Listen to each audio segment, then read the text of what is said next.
everybody, and welcome to the CineFix Top 100, the movie list that comes to life when we leave the room and conspires to keep its place on our bed until we've watched 100 of the greatest movies of all time. I'm Clint Gage, and joining me as always, CineFix's main source of karate chop action, Alex Stedman. Alex, what's happening? That is very true. I do a lot of karate chops. We have other smaller sources, but you're the main source of karate chop action.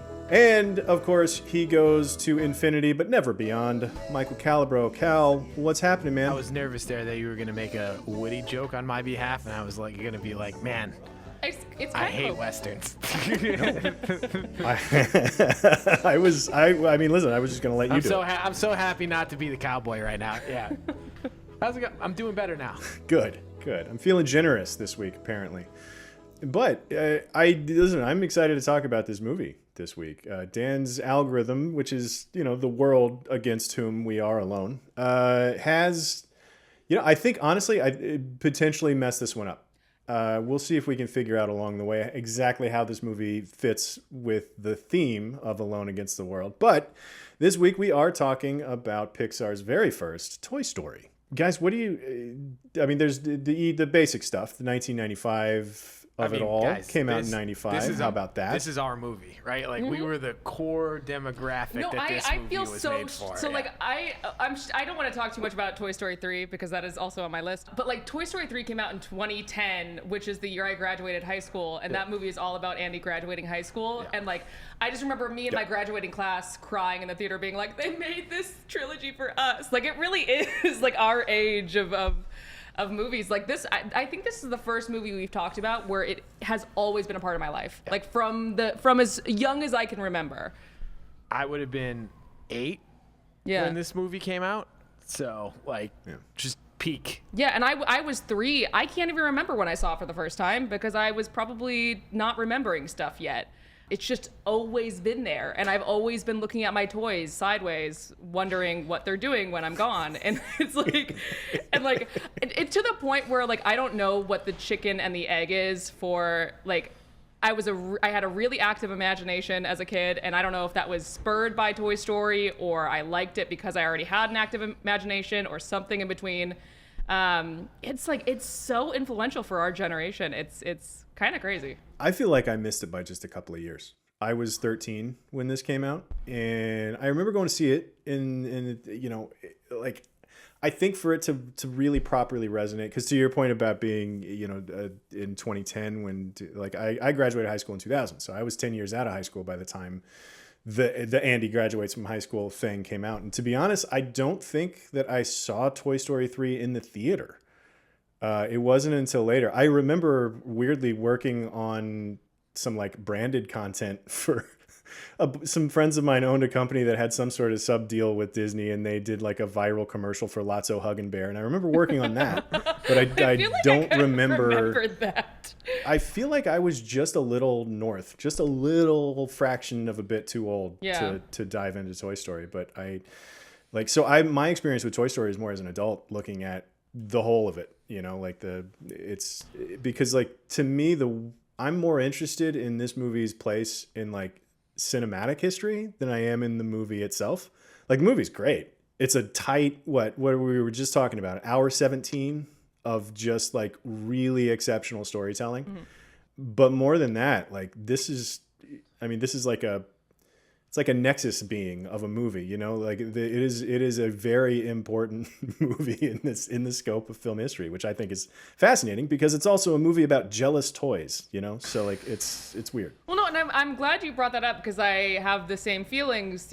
We've talked about some heavy hitters on the show. We've talked about Star Wars. We've talked about Jaws. We've talked about Seventh Samurai. Toy Story belongs among all of them. It is easily one of the most influential movies of all time, but it holds such a weird place for me because, again, it's been part of my life forever. And 3, I actually think the movie is actually really interesting to dive into, just looking at how much it does in such a short amount of time.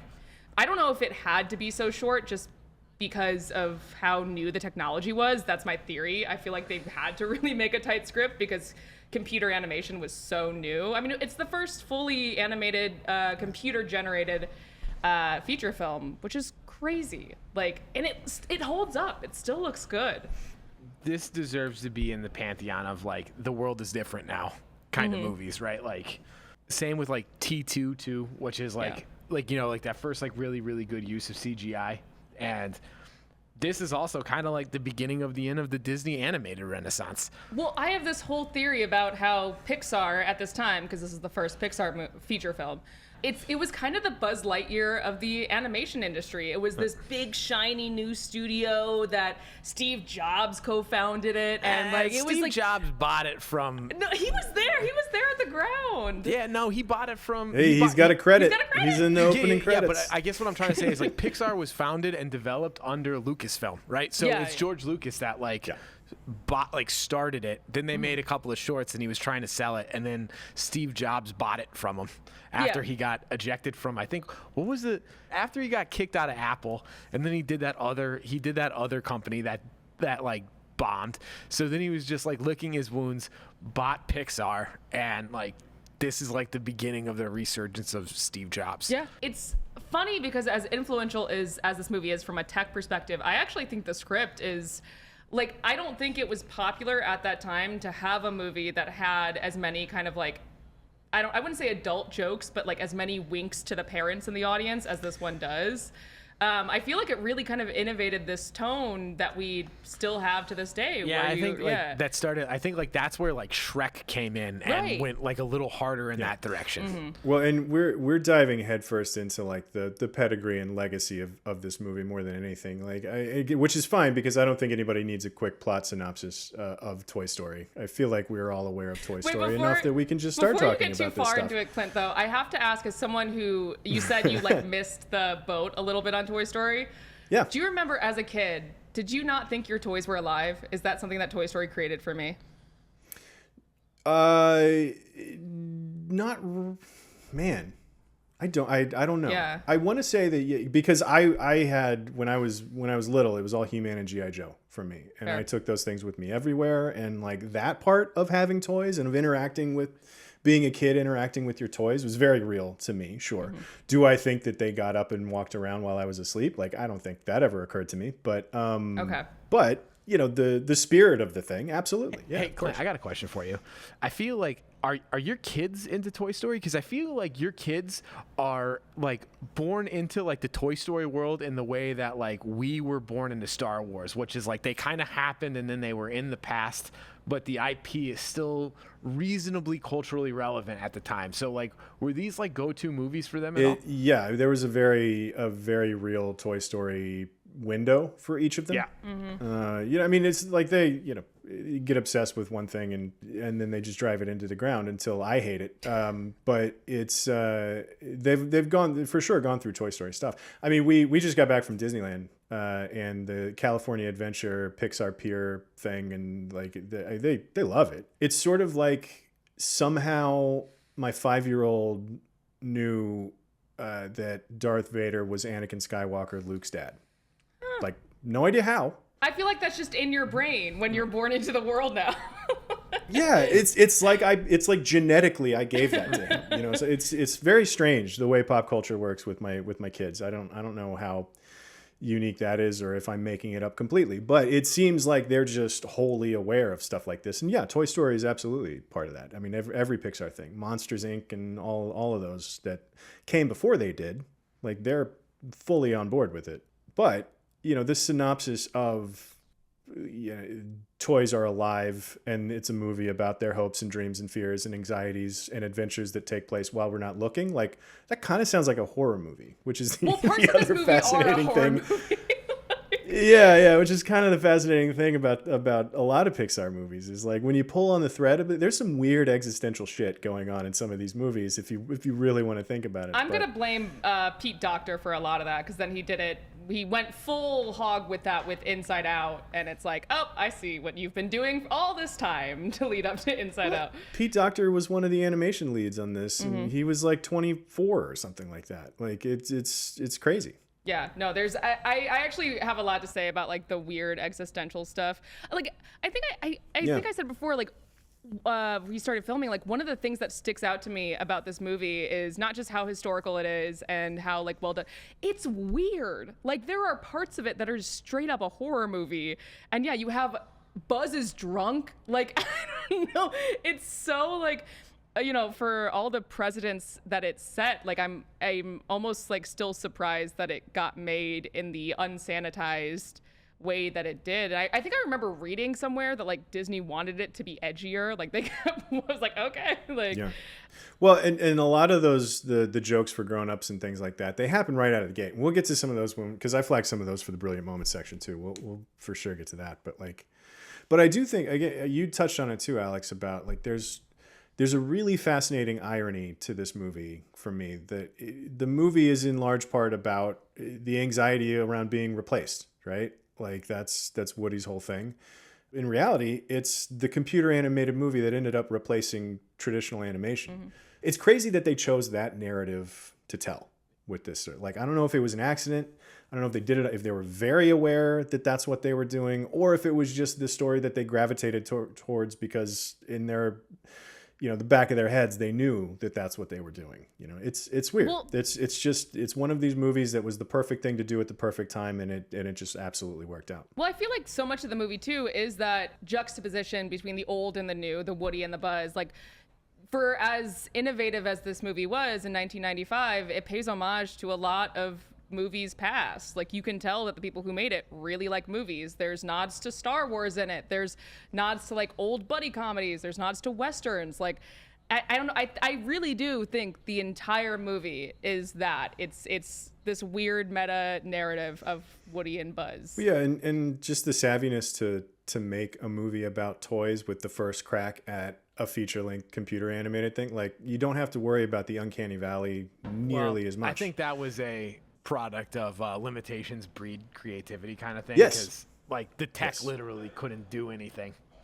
Like, well, that's why I think it's so short too, and I think that's a good thing. Yeah, and let's make this movie about toys that don't have realistic human features, because the people in Toy Story do not look good. Nope. No. But it doesn't matter because you don't have to like emotionally invest in them the way that you do with Woody and Buzz for the movie to work, right? Like, the baby is terrifying. Like, if you just pause and look at a freeze frame of Andy's little sister, Bonnie, it's horrific. Yeah, Bonnie looks horrific. Sid is supposed to look horrific, but he does in a way that I don't think he's supposed to. It's also they just couldn't like use textures, right? Everything had to be like smooth. So, but it works so well for the toys. Yeah. And leaning into all of those limitations and telling the right story for the tools that you have is like, that's one of the most important things you can do, I think, as a filmmaker, is if it's be where you are. It's my favorite thing to say. How you doing, Rex? Were you scared? Tell me honestly. I did find an incredible, it was like a panel that the Academy, the Oscars did for the 20th anniversary of the movie.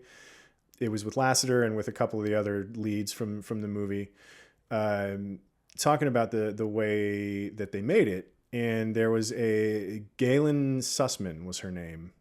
She went on to produce stuff for Pixar, but she was one of the tech leads, basically.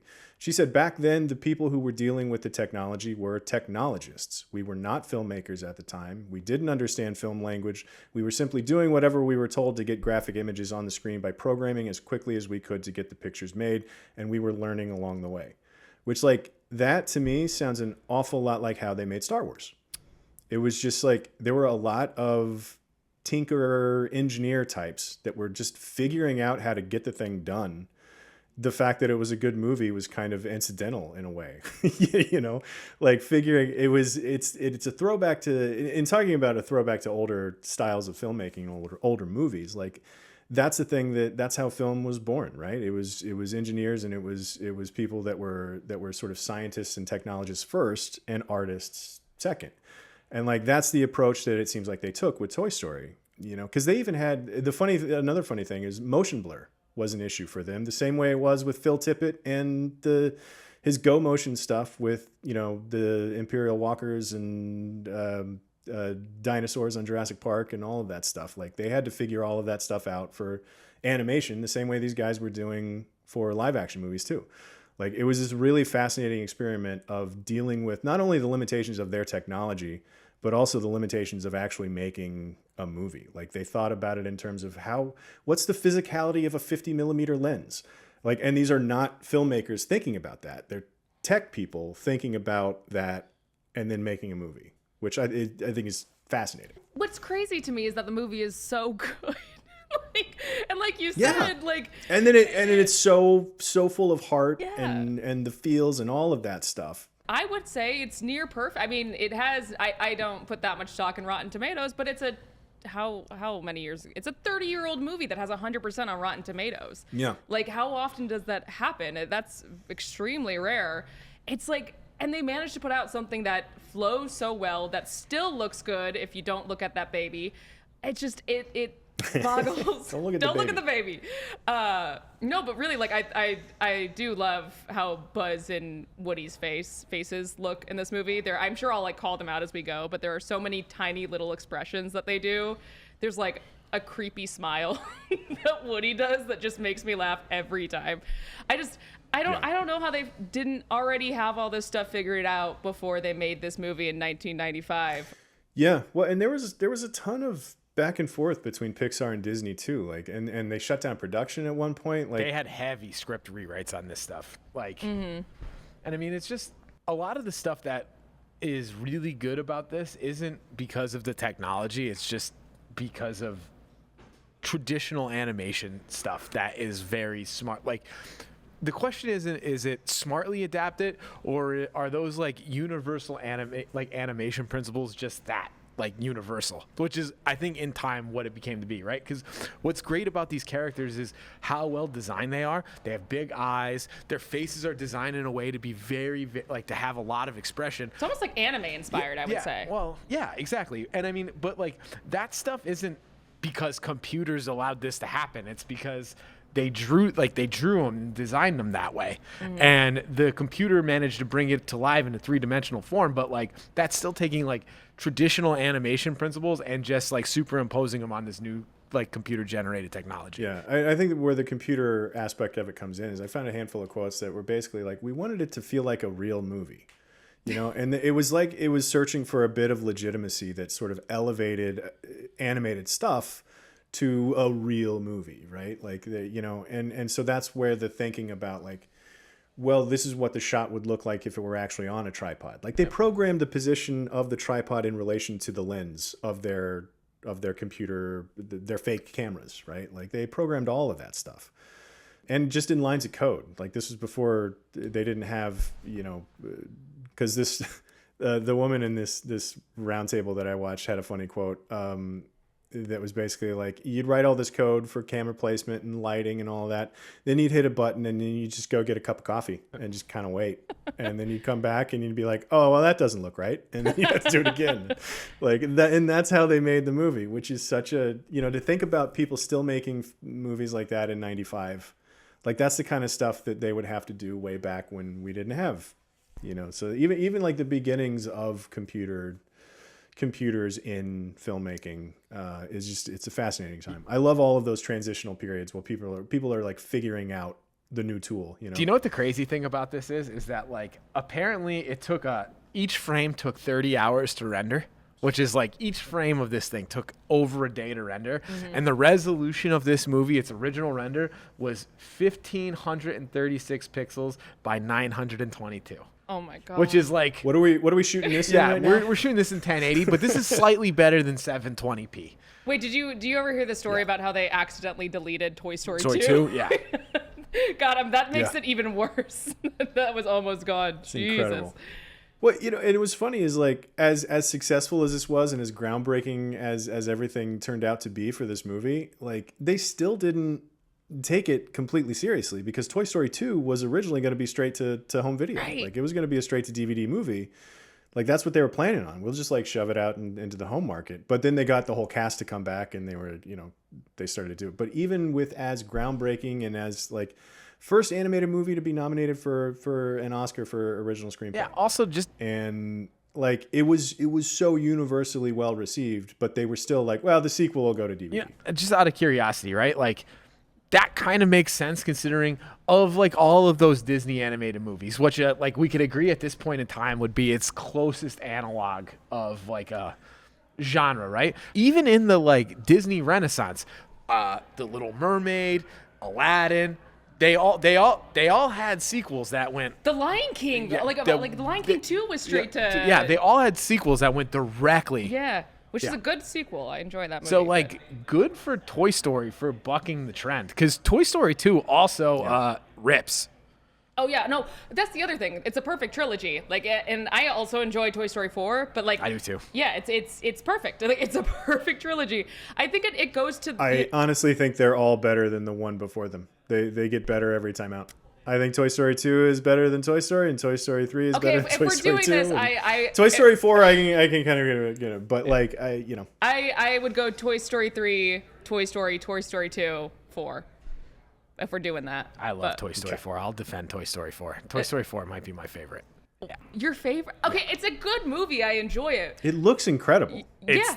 But it does. I mean, I do think though that like Toy Story is sort of in the way we talked about Star Wars again. Like I think the comparison to Star Wars is very fair, in that like, do we love Star Wars or do we love Empire Strikes Back? And does Star Wars get bonus points for setting up Empire Strikes Back and everything that comes after, or like, you know, is the same conversation with Raiders and Last Crusade, you know, like which do you get points for being the first one to do it? Because I think we can all agree at least one of the sequels is better than this original Toy Story, right? But Toy Story as a singular moment in history is way more important than any of the sequels. It's like there's a before Toy Story and an after Toy Story. You can't say that about literally any sequel.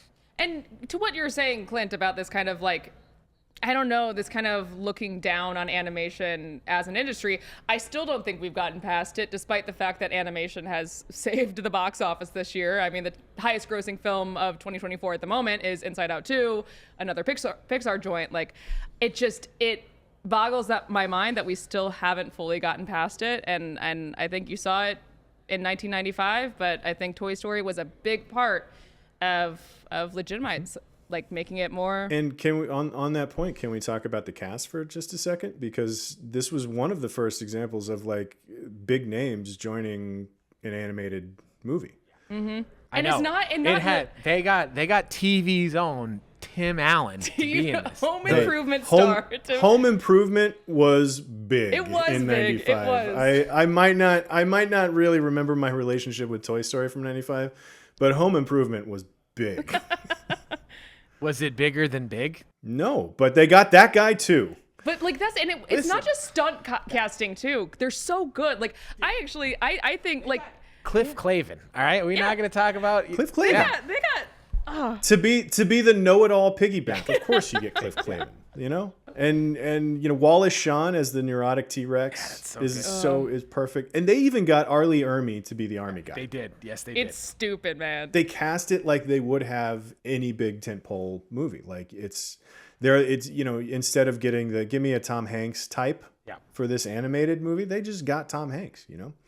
And so opening that door, which also it's funny because you watch a lot of like behind the scenes stuff of them talking about it in 95, like while while they're recording, and Tom Hanks is like, this is hard, guys, like acting just in a room with like this is tough, you know.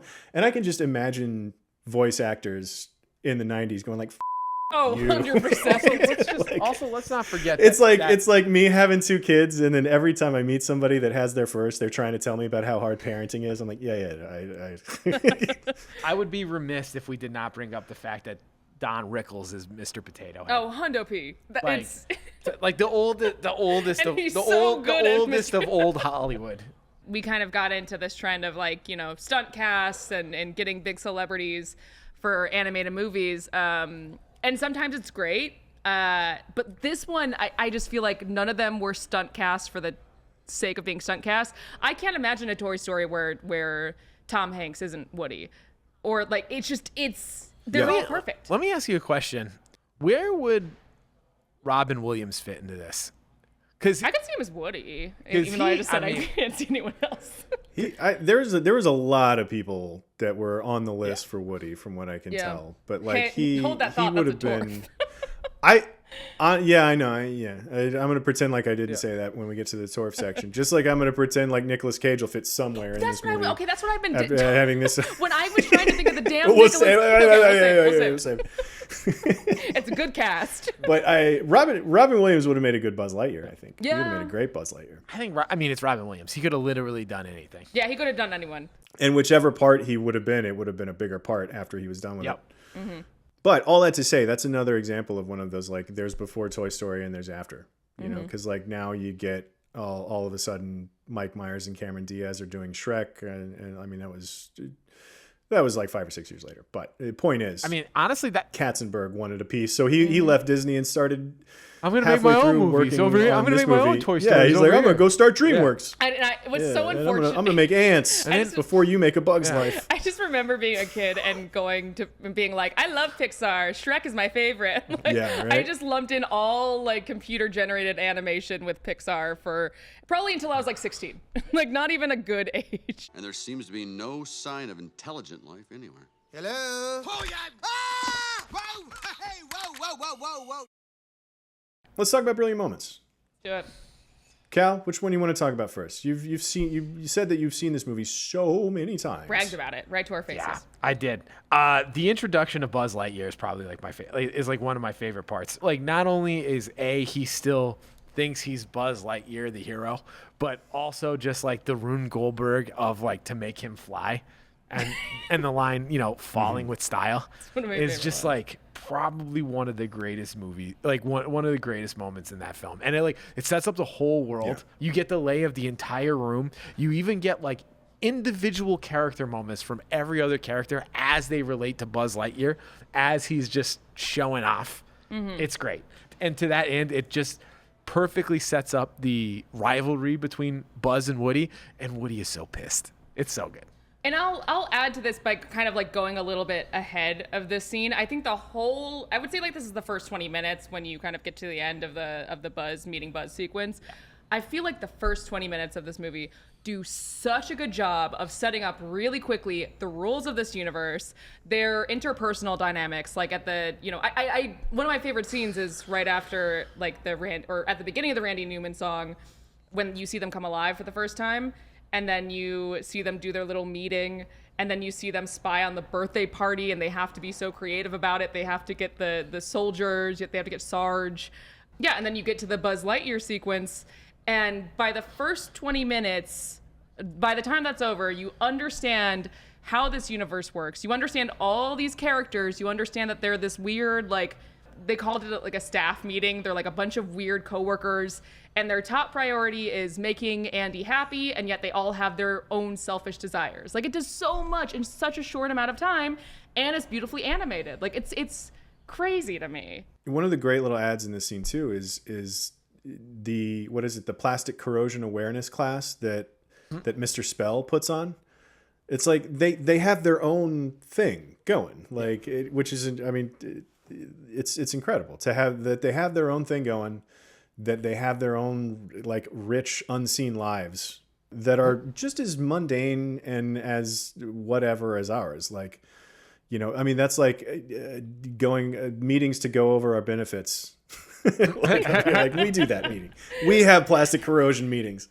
It hints at the depth of their experience, but also it's super relatable. Like the way that they're all hanging out and functionally working together, and they all have independent personalities. You know, Rex is just wants to be scary. That's all he wants. And Mr. Potato Head's like as salty as you get. And yeah, it's like they're all so unique and so well drawn that by the time we meet Buzz, and Cal, to your point about how they all have their own individual interactions, like, you know what Rex is going to be impressed about with Buzz. There are so many good little moments, especially in the Buzz sequence too. Woody does the weirdest, creepiest smile when he's like waiting for Buzz to not be able to fly before he does end up, you know, falling with style. I know that the original script had, you know, Woody as the villain, and I feel like you see that in so much of this. Like he's such a little jerk. I also saw some animatics of this flying sequence where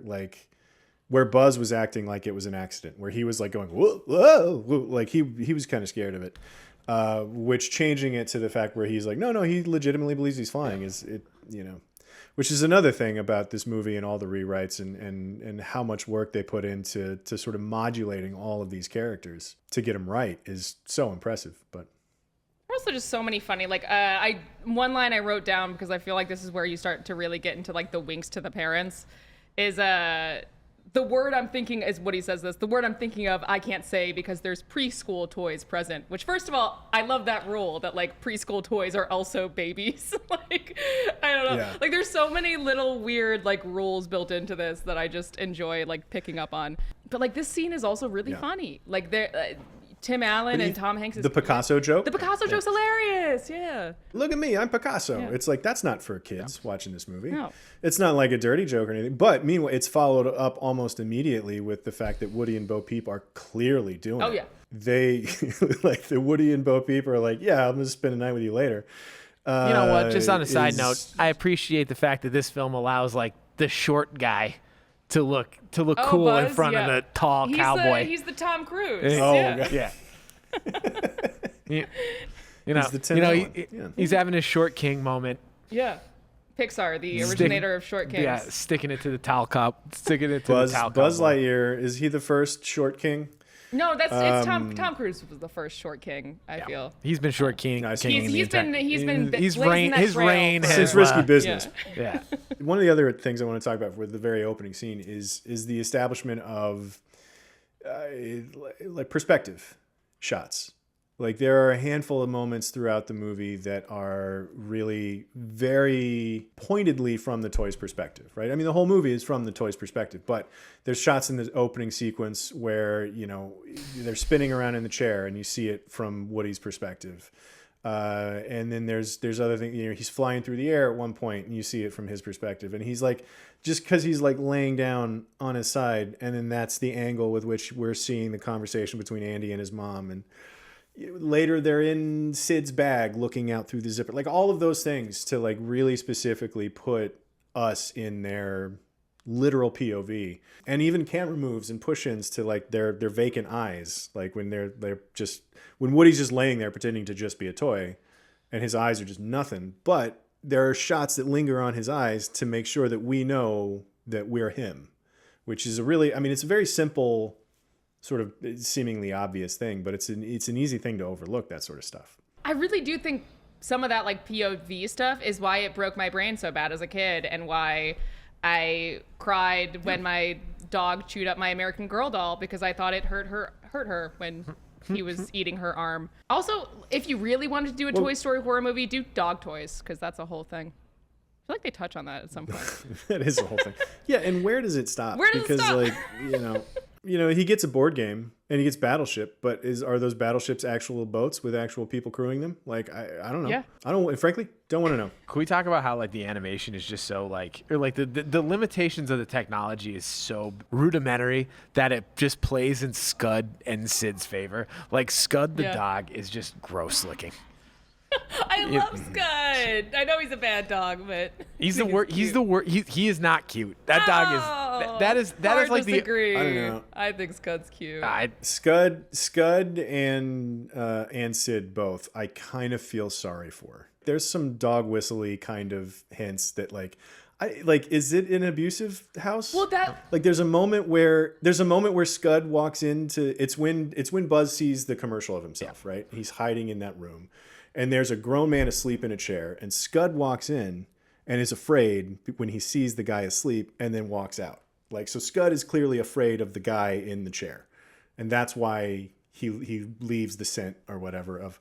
And so it's just like, there's all these tiny little things that if you pull on them enough, you're like, what is that situation that Sid is in that's caused him to be like this? Like there's enough wiggle room of a reason for him to be just an awful little shit. Is he a product of a really bad environment? And the answer is could very well be, yeah, absolutely is. But well, it's so funny that you picked up on that too, Clint, because I was thinking about the Sids that I've known, because we all know a Sid. We all know that kid who was Sure. Kind of a bully and did weird stuff. And in my experience, the Sids always came from really dysfunctional homes. So I think you're onto something there. I think there are little hints at that throughout the trilogy. I think Andy is his mom is a single mom. Like, again, if you really want to pull on these threads throughout this series, you can. Like, you don't have to, but it's there if you really want to yank that thread. And maybe that's just because emotionally these movies are so relatable.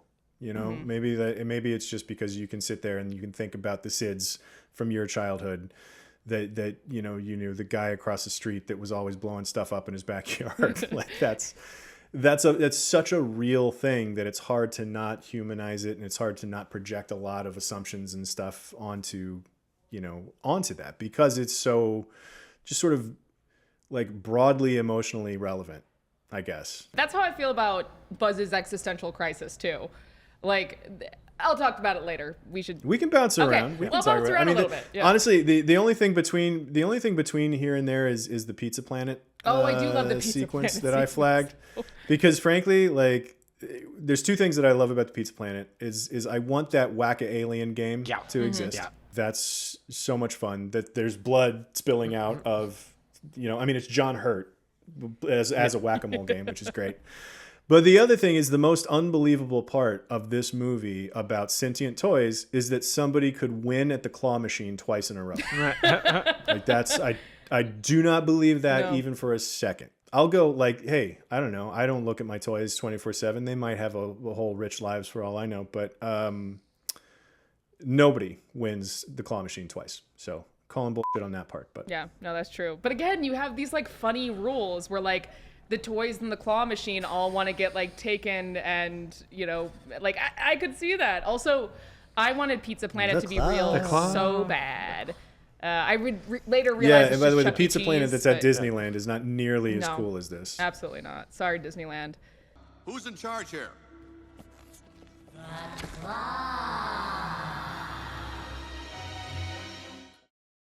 I also do love when they're fighting in the car scene, just because I think it's funny, and you get one of the great Tom Hanks line deliveries of "You are a toy." Like, it's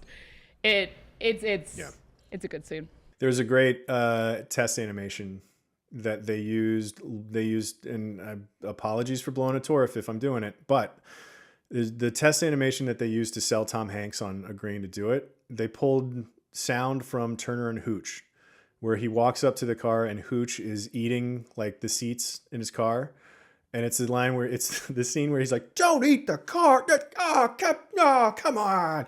And it's just like this dude full of like impotent rage at this giant dog eating his car. And like they animated Woody doing that, and like with that voice. And that's the thing. And Tom Hanks was just like, he sounds like me, and it made sense. Oh, like, I wouldn't have done it if it didn't make sense. Oh, I didn't know that. But it's a scene from Turner and Hooch that sold him on it. I think this whole sequence where you have Buzz going through this existential crisis where he sees the commercial, suddenly becomes self-aware, goes through like the stages of grief where, like I said earlier, he's drunk. Like, he's not actually drunk, but like he's acting drunk on tea. He's playing it drunk. Yeah, and then he goes through the just like he has hope briefly where he's flying towards the window, and then he falls, and it's so devastating. And then you have him just in this like deep depression, and Woody has to talk him out of it. And again, it's all about like how much credit do you want to give this movie.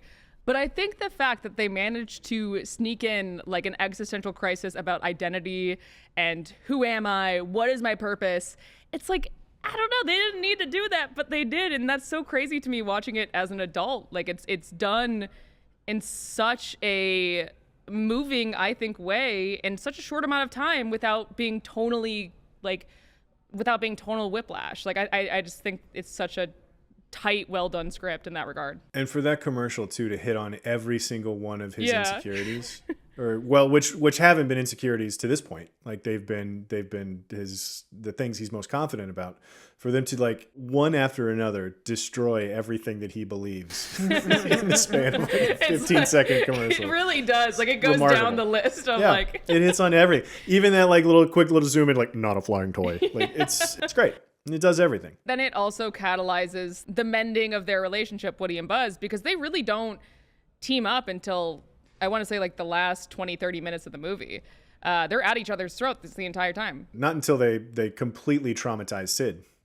Oh, this is another great scene. And they get him out of Sid's backyard, and then they have to chase the truck like that. They don't start working together until right then. The way that they go after Sid, and honestly, like, I would feel a little bit bad for Sid, because like, how terrifying is that? So terrifying for this guy. But it's so terrifying. But I honestly, the thing that softens it for me is when he runs into the house and his little sister gets her little bit of revenge too. And like that sort of brings it back around to like, this is him, you know. I don't know. Maybe it's a start of him being a better brother or something like that, where she can kind of get one up on him. She starts chasing him around with her doll, like, which is really funny and softens the whole. Like every time I watch this and I start to think like, God, this is messed up what they're doing to this guy. But then he goes in. And his little sister's like, "You're scared of my doll," and like that kind of softens the blow of the whole thing for me, which is, I don't know, weird. It is. You do feel a little bad for Sid, but my God, is it weird? Like, I just don't think you put this in kids' movies anymore. Like, it is so weird and so unsettling and creepy. I mean, they spend a lot of time making sure that we think he's deserving. He deserves it. Yeah, they do. Yeah. You know? And just that little hint of like maybe there's a tragic story behind Sid in there somewhere. But no, they spend a big chunk of time making sure that he's a villain. I also think it's interesting too, because like I said earlier, Woody was originally supposed to be the villain. I think it's such an interesting choice to make the villain a psycho kid. Like, I don't know. I don't even think he's the villain. I don't think the movie has a villain, right? Like, I mean, that's what's so interesting and I think so lasting about this movie is like, because Woody, that version of Woody that was too sinister or too selfish or too whatever it was in the first drafts, like he's still in there. Mm-hmm. Like you can still see that. And Sid obviously is who he is. But like he's an obstacle. Like he's not the bad guy. He's like the antagonist rather than the villain. But I would argue that Woody is also villainous for at least the first half. I think he's meaner without an excuse than Sid is. No, it's all selfish stuff. Like Sid's just a kid who's like into weird explosions. Also, Sid doesn't know the toys are alive.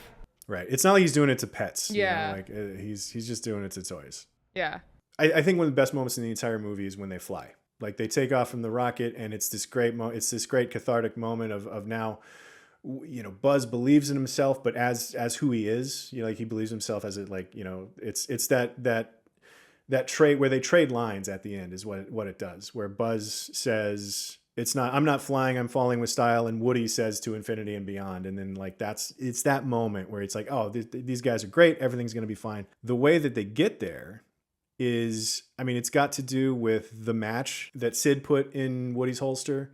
It's got to do with setting up how the magnifying glass that Sid was torturing Woody with earlier, the fact that the dog was left outside as part of their plan to escape Sid's room in the first place. Like there's 20 solid minutes of little breadcrumbs being set up to establish this one moment of them being able to fly into the car. Like it's so well reverse engineered. Like if they did, I don't think that they yes-anded their way to this moment. Like I feel like, you know, I'm sure this moment was drawn up and then they found their way to it. But like the way that they just set all of these little breadcrumbs up for everything to line up for them to be able to swoop down and land into the sunroof. Even conversations earlier where the mom is like, I'm sure they're in the car somewhere. And then later he finds them in the car. Like it's so impeccably set up and paid off that, again, this is, I think, Cal, you said it earlier, like it's not just the computers that made this movie the success that it is. It's just, and it goes to like the commitment to the rules of the world and the imagination they have to use to make it all pay off. Again, like it pulls it back to the first scene for me where you see them trying to figure out how to spy on Andy's birthday party, and you see the little army men carrying the walkie-talkie. Like they have to do all these little extra things, and I think it's just so much fun to watch. It's fun to watch as a kid. It's fun to watch as an adult. Them committing as hard as they did to this, to the theme of the world is just like, it's so fun for me. And I love the one time that they break the rule where they are alive around kids is to traumatize a child. Is to like horribly traumatize. Yeah, I mean, in a way that's admitting like, no, there's a reason. It also tells all the good little kids out in the audience that, like, there's a reason you don't see your toys come to life, because it would ruin you. Uh-huh. That scene did ruin me a little bit. I also love the guilt that they all feel over just angry mobbing their way to what is essentially celebrating the fact that they got a revenge murder on Woody. Like, the rest of the toys, after they shove him out of the truck, and they're all like, yeah, we got him. And then they see him coming back and they're like, oh, God. And they just have this like horror. That turn? Well, I also... That turn is endlessly fascinating to me. It's like, you guys are like, take it easy. They're all going through a lot in this movie, which is why it's so funny to me. You know, talking about how much of a jerk Woody is. I love how much of a jerk Mr. Potato Head is the entire time, too. Like, during the Sid sequence, you have that scene where... Woody is trying to appeal to them through the open window, and he's got like Buzz's arm, and it's so funny how Mr. Potato Head is just like, you can't trust that guy, he pushed Buzz out of it. Like, he's so committed to being a curmudgeon. In addition to Woody and Buzz, I just can't believe how well they do it building out the toys around them, again, in like 80 minutes. It's insane to me. Well, I mean, they do it in 3. Yeah. Right? Like, all of that stuff that they establish, they do it immediately. Like, just right out of the gate. It's, oh man, the birthday party is today. I got to rally the troops. And in that process, you get to know everybody perfectly in as efficiently a way as possible, which is really incredible. It's a tight script. We need more of those. Did we figure out who's alone against the world in this? You know what? I'm not convinced. I mean, Woody would be the obvious first choice. Yeah. I mean, he's kind of alone against the rest of the toys, but also like he's in the wrong for the most part to begin with. But then by the time that he's working his way back from that, he's got all kinds of help. Let's be real here, right? Like, it's about like Buzz Lightyear and Woody get separated from the group and they have to plot their way back.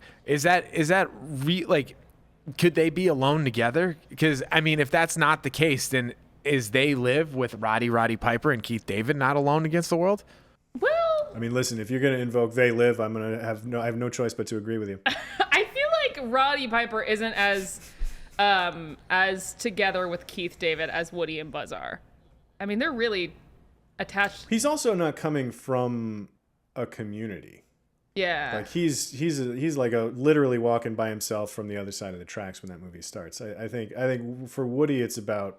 So if this movie started on Buzz being bought in the store with a wall full of Buzzes, this would be a different movie.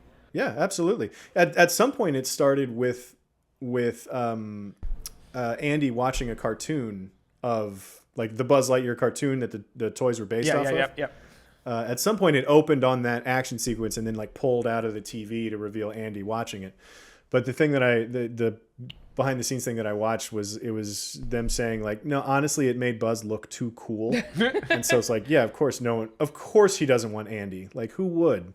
And so they had to modulate that to make it more about the kid playing with Woody and all that to start with. But yeah, no, if it opens on Buzz, like there are a lot of movies like that. If you think about it, like if this were to open on so-and-so's half of the story as opposed to Woody, it would be a very different movie, I think. Well, we talked about it with Anchorman. Like, really, the alone against the world in that movie is not so much Ron Burgundy as it is Veronica Corningstone. You know what? I'd be willing to hesitantly allow this being Buzz alone against the world, because at the beginning, even though they're all impressed with him, he's still a fish out of water. He still doesn't know any of them. And shortly after being the cool guy, he gets knocked out of a window and goes directly into like a horror movie. So be willing to. And after having to take a lot of crap from the local law enforcement about he's not who he thinks he is. Yeah.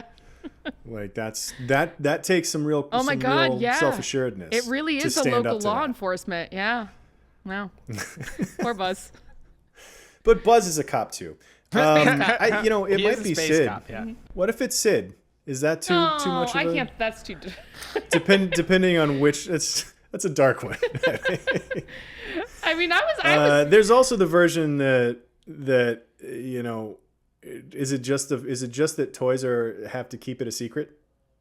That makes it all of them alone against the world? No, they have each other though. You could go super meta with it also, and it's alone against the world is Pixar wanting to make it in the first place. I feel like we're trying to justify Dan's algorithm too much. We're stretching. Yeah, I know. Now I'm starting to feel like, well, maybe it's Dan's algorithm that's alone against the world, which is not what I want to do. Maybe it's are we the world? I would want to ask the algorithm what the ideal was, because I think there's an argument to be made for Alone Together and an argument to be made for Buzz. And maybe Woody, but I think Buzz more. Yeah, I mean, and I guess there's no reason that it can't sort of shift from one character to the other mid-movie. Yeah. Well, we got 4 or 5 options. That means it's not any of them in the algorithm. I still think Dan's wrong. Yeah.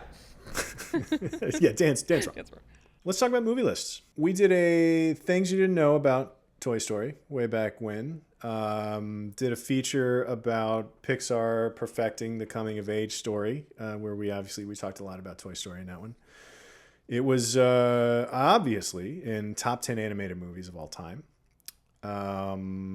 It was in top 10 CGI moments of the 20th century, which would be basically like CGI moments pre-bullet time is basically what we were looking at. Isn't that all of Well, I get. Yeah, I guess maybe like that was we sort of stretched that to be like a moment in time. I guess like what I'm trying to say is like the 20th century of CGI is like what, 12 years? 6 years, 6 or 8 years. Yeah. So a decade, 1 decade. Honestly, it was probably just the headline, and we talked about older stuff. Mm-hmm. I can't imagine that Jason and the Argonauts didn't get a shout out in that list, but Toy Story did too. I'd have to go back and watch it again. We all should. Everybody listening, go back and watch it again. That's right. Got a shout out in top 10 villains. Kind of a reference to Woody being the villain of the first part of the movie. Oh. About villains with goals that are relatably unhealthy anyway. And Woody and Buzz also got an honorable mention in the top 10 movie teams list as an example of partnerships that kind of start with animosity. We rattled off Woody and Buzz and then Step Brothers right after it, which is why I like working on this channel so much. Mm-hmm. But did we miss any? Do we need to create a new list specifically to talk about Toy Story some more? Kind of surprised we don't have like a most influential movies. That's a big boy, but most influential movies of all time. I mean, isn't that technically this? No, I don't think so. I've got some duds on my list that were not influential at all. We're way too rambly for that too. Yeah. But yes, it is this. No, I do think we could do something like that. I mean, I think there is something to the idea that, there's before Toy Story and after Toy Story. And Cal, your question about how many other movies are like that, like I wouldn't mind going and figuring that out. Like a lot of the comments in that we get on these things are just like people disagreeing with our subjective tastes of our quote unquote top 100 movies of all time. Right. I feel like when you use the term influential, that is a step toward a more objective list, which I also think that is a false sense of objectivity. I don't think it needs to be false though. Like you can justify it. You can say like. I think all the stuff we were talking about with like what changed since Toy Story. I think if you were to try to say the same thing about Blair Witch, for example, and like what it did to the horror genre. I think that would be closer to what you're talking about in terms of like a false sense of, because that hangs on the idea that all of the found footage stuff that came later was actually good and productive. But like, what if I don't like found footage movies? And then like, that doesn't work for me. But like Toy Story, I think there's a more tangible. I'm not arguing like Toy Story's influence on the medium at all. I feel like your argument is that you can't argue it as well if you're saying like Star Wars is influential. Basically, yeah. Like I think people just like being like, well, this isn't the top 100 movies. It's just the movies they like. Where if we call it the most like influential movies of all time, it has this sense of objectivity to it. Yeah, I try to couch everything in like 10 of the greatest movies of all. Like just at the top of the show until we watch 100 of the greatest movies of all time. Not the 100 greatest movies of all time. Yeah, you gotta leave a little plausible deniability in there. Listen, the first 200 words of that script is trying to define what you mean by influential, and then you can go from there. I do think that would be an interesting list to find the 3 or 4 movies that exist in that Toy Story space of things changed after. Yeah. All right. Well, if anybody wants to write that, hit us up in the comments. Shall we torf? Yeah, let's torf. Do it. We actually didn't blow through any of these, I don't think. I'm proud of us. There's a lot out there about There's a this lot, movie. yeah. And I felt like in doing some research about it, I felt like I was probably blowing some torfs just by some of the things that I was digging up. But there's so much about this movie out there. All right, torf number 1. Buzz Lightyear's original name was Lunar Larry. True or false? True. Yeah. It sure is true. He was also at some point named like Tempest Morph or something horrible like that. Oh, that's not in my doc, but that's terrible. Yeah. No, I mean, again, this movie was rewritten from the ground up like 4 different times. No, they decided it was too wacky, and of course went with Buzz Lightyear to honor astronaut Buzz Aldrin, of course. Torf number 2. Tom Hanks's brother, Jim Hanks, voices Woody in video games, toy products, and certain promotions. True or false? That is true. I don't know. I'm gonna follow Clint's lead. True. Yeah. Can't get anything past you guys. Honestly, that was one that I learned. That was on a suggested video headline while I was watching one of these behind the scenes. You can blame the YouTube algorithm for me knowing that one. All right. Torf number 3. Billy Crystal was originally offered the chance to voice Buzz Lightyear. That's a torf I alluded to earlier about people who could have voiced. True. I'm gonna go true because he comes in on Monsters Inc. and I feel like Mike Wazowski. That one. That was a make good. He wasn't sure about this whole deal, and then Toy Story was a success, and so he's like, wait, yeah, no, I want him. I'm gonna go false because I think it was Woody. Oh, nice. It is true, and it's for the it's exactly what you guys said. After he turned it down, he said it was the biggest mistake of his career, and then he hopped on the Pixar train with Mike Wazowski in Monsters Inc. That's really funny. So it was Buzz Lightyear? It was Buzz. I like that though. The offering the city slicker the cowboy role is a funny twist. Yeah. I just can't picture him as Buzz Lightyear at all. Like maybe Lunar Larry is a lot like Mike Wazowski. Mike Wazowski. Bruce Willis, Clint Eastwood, and Mel Gibson were also considered for Buzz. To put Billy Crystal on the same list as Clint Eastwood, I could see I can't believe Clint Eastwood wasn't on the Woody list. I don't think it would have been as funny and wacky though. I mean, yeah, it would have been like funny in a Western way. No, it wouldn't have been funny at all. It would have. I think I would have been laughing at it a bit. It probably wouldn't have been. When I think of Clint Eastwood, the last word that comes to my mind is funny. That's true. Yeah. He's a deeply unhumorous man. Yeah. All right, last torf. We're blowing through these. One of the original titles considered for the original Toy Story was Toys in the Hood with a Z. Oh Toys God, I love that. That's probably true. God, that's probably true. I hope. I'm gonna go false. I'm gonna go false. I think. And if this is false, if this is false, Tayo, this is a great bit. This is a great job. Yeah. This is. I'm saying false because I am rooting for Tayo to have done this bit. I actually don't know which one. That's what I want more than for this to be true. I hope this is false for Tayo's bit abilities, or because if this is true, this is just like the most hilariously sad Disney thing. It is true.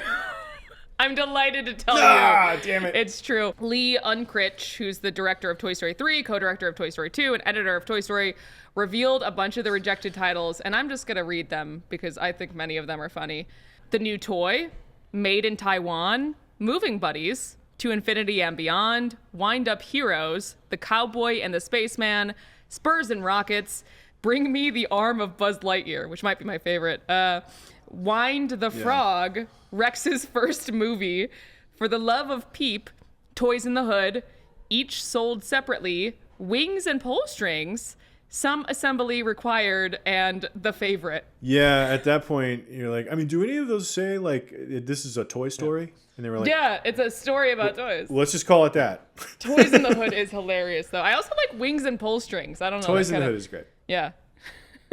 Bring me the arm of Buzz Lightyear. Bring me the arm of Buzz Lightyear. That's a good one. That's fantastic. Yeah. Yeah, that's very spaghetti western too. I like that. Yeah. One. Maybe that was when they were trying to get Clint to be in it. Rex's First Movie.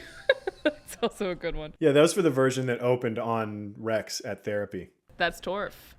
It is Buzz. Woody was telling the truth. What have we done? Great, now I have guilt. Who's your MVP, guys? Pixar. Well, that's not a person. I mean, it's not, Just in but it takes a general? lot of people. It took a lot of people to get the first computer-generated animated feature film off the ground. Mm-hmm. And No, I like that. I'll go with that too. I picked Tom Hanks. That's we never. I think Tom Hanks did a great job, Hanks is but great. I think this movie wouldn't exist without the technology and the people that believed in it. And like it's just a huge undertaking. Well, fine. If we can pick Pixar, I'll pick Pixar. If that's allowed. Well, we can. Yeah. We make up it's our the rules. It's I our guess. list. For these segments, the algorithm's got nothing to do with these segments. Yeah, that's true. But I mean, the idea of giving it to any one person, even Lasseter, when he was accepting his Academy Award for the Special Achievement Award that year for changing the world of animation, he was even like, no, this is for everybody. He shared it with everybody because it's not just the computers that made it; it's all the people that were the artists and technicians and everybody that was making it all work seamlessly. So no, that's a good. I like the sentiment, Cal. I'm going with Pixar too. Fine. I also think Tom Hanks did a good job. I also think that So do I. I also think that Tim Allen? Tim Allen did a good job. I think it's a perfect cast. Short King. Which actually I think brings us, everybody- I think that kind of brings us to our next segment. I don't know who Segue right into this last segment. I think the cast is Cal, too perfect. who are you put? Where are you putting Nicolas Cage? in Dude, this? Sid or Scud. It's good.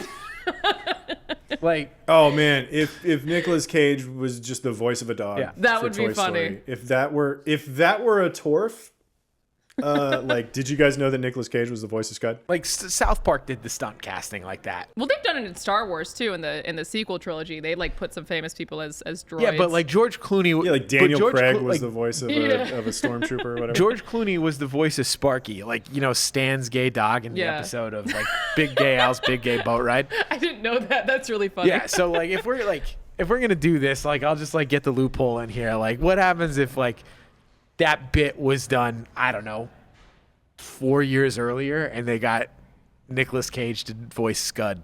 Yeah, that's what I'll allow that, because that would be funny, and it'd be like inconsequential. I do think he could have 1000% been Buzz. Yeah.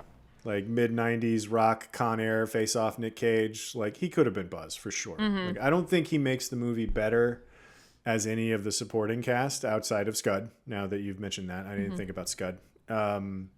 And you're not going to replace Tom Hanks. No, you're not gonna replace No. Tom Hanks. Could he have been Andy? Like, if we wanted to give him a real role. I think having him be a kid would be weird. I think you would hear the Nicolas It'd be Cage weird. and the I Andy. think you could do. I mean, maybe in Toy Story 3, maybe like Yeah. off to college Andy, he could have done. But Still- even by then, you would have to go back in time. You would have to get like, Leaving Las Vegas Nick Cage to be 2010 Andy. Yeah. Or what happens if he was the aliens? That would also be. That'd be good. I would allow that also. Because like that leaves room Who for was the voice of the aliens? for creativity. The claw. Yeah, like him being super fanatical. Like, that's what I think he would have brought to Buzz too. Like, him being so committed to believing some fantasy, I think would be really funny. Yeah, Buzz is who I defaulted to, but not in a it would be better way. I think Tim Allen. Yeah, really, I don't think it would. Yeah. Tim Allen is the best thing Tim Allen's ever done. It's up there. Outside of the Santa Claus with none of the sequels, just the first The one. first one is good. Bro, are you gonna sit here and tell me that the Santa Claus is better than Toy Story? No. No, No Or one's is it- arguing that. Or, There's Toy Story. or even No, not at all. Even as hang a on, performance. hang on. Let me be clear about this. Let me be perfectly clear. For the record. There's all the Toy Stories, and then there's the Santa Claus, and then there's the rest of Tim Allen. Yeah, there's maybe a couple where does episodes it? of Where Although does his, Home where does Improvement his is in there where somewhere, does his too. mug shot fit in there? Because like, Oh, the mustache Yeah. that he has in his mugshot is above all of it. That's up there with the Toy Stories. Yeah. It's such a good Oscar mustache. winning. yeah, he has one. When He has did one of the 3 years for cocaine, right? But we're not talking about Home Improvement unless somebody put that very high. Unless somebody put Home Improvement as their top 20 movie of all time. I don't think we're going to have to talk about it on this show. Shall we talk about where it ranks? Let's do it. Yeah, let's do it. Alex, where'd you have it? It is just barely in my top half. It's 48. I feel like that's. 48. I'm not giving it. I think because I mentioned earlier that my favorite is Toy Story 3. I feel like felt the pressure to give it a lot of distance. But still, it's my 48th favorite movie. Oh, you didn't want to have them like back to back at the top half of your Yeah. list? Or in like the top quarter or whatever? Yeah. Because I do love Toy Story I can see 3 that. a lot. Yeah. But yeah, 48. 48. Not bad. Okay. Cal? Clint, I don't have it on my list. Oh. You don't have it on Do you your have Toy list. Story I don't 4 have on it your mine I list? do either. have Toy Story 4 on my list. Off. So one of the rules I had for making my list is that I only put one movie of a franchise And in Toy it. Story 4 was it? I think I'm in. Don't get me, I love Duke Kaboom. It's not as much as the next girl, but Duke Kaboom is not the standout in Toy Story 4 for me. I think it's what little, I think of. I think it's Little Bo Peep. Little Bo Peep. oh yeah, no, it's a great Little Bo Peep movie. Little Bo Peep rips in that movie. Yeah. But yeah, I've watched those Forky Ask a Question shorts so many times Yeah. with my kids. Those are cute. I Forky Ask a Question. Yeah, no, they're great. I didn't have it on my list either. So it must be. I can't imagine I would have shoehorned it on the list myself. Alex, sure. No. I regret to inform you that this is an Alex and Dan ass Yeah. movie. I take Dan everything had back. it at, I'm told Dan has it at 79. So wouldn't that be something if he also had it at 48? How would you react to that? I would quit probably. You just be I done. would just walk out. I would ask you to finish out the season. That's fair. Before you left, but so you had it at 48. Dan's got it at 79. Neither Cal or I have it on the list. We got an envelope there on the table, guys. All right. It's definitely. I'm gonna say 80s somewhere. 80s? What is this? What is this tiny envelope? Is that the right Yeah, envelope? it's the right envelope. I don't know if it is. Okay. All right, we're gonna need a new. We're gonna have to okay. just redo this segment. I'm gonna say this right now, because all is in here is a card with nothing on it. No, leave it in. We have to leave that in. So Is it in the strike? Again, Tayo's out. Is it in the strike? Yeah. It's okay. Oh, we're not gonna strike it. I blame myself. we're not gonna strike this. I movie. honestly didn't think we're not gonna strike it. No. But man, all the movies in here that are for strikeable are all bangers. Red, who has done by the way, fantastic job, Great job, subbing Red. for Tayo this week. I'm told by Red that Toy Story is actually number 86. 86. I thought it was 80s. Yeah. Yeah. That makes So sense. a 48, a 79, and 2 no-shows gets you to number 86 on the list. Cal, are you going to No, I'm strike not Toy striking Story? Toy Story. You're the only one that can. Yeah. You're not I'm striking not Toy striking Story. Toy Story. Are you Thank kidding me? you. Come on. What was I born without a soul here? All right. For real. Listen, it's entirely possible. I don't know. We're still getting to know each other. We're only 42 episodes into this show, so maybe by the time we get through all 100, I'll be able to predict how much of a soul you guys have. Well, congratulations, Toy Story. You survive. You're number 86 on the top 100.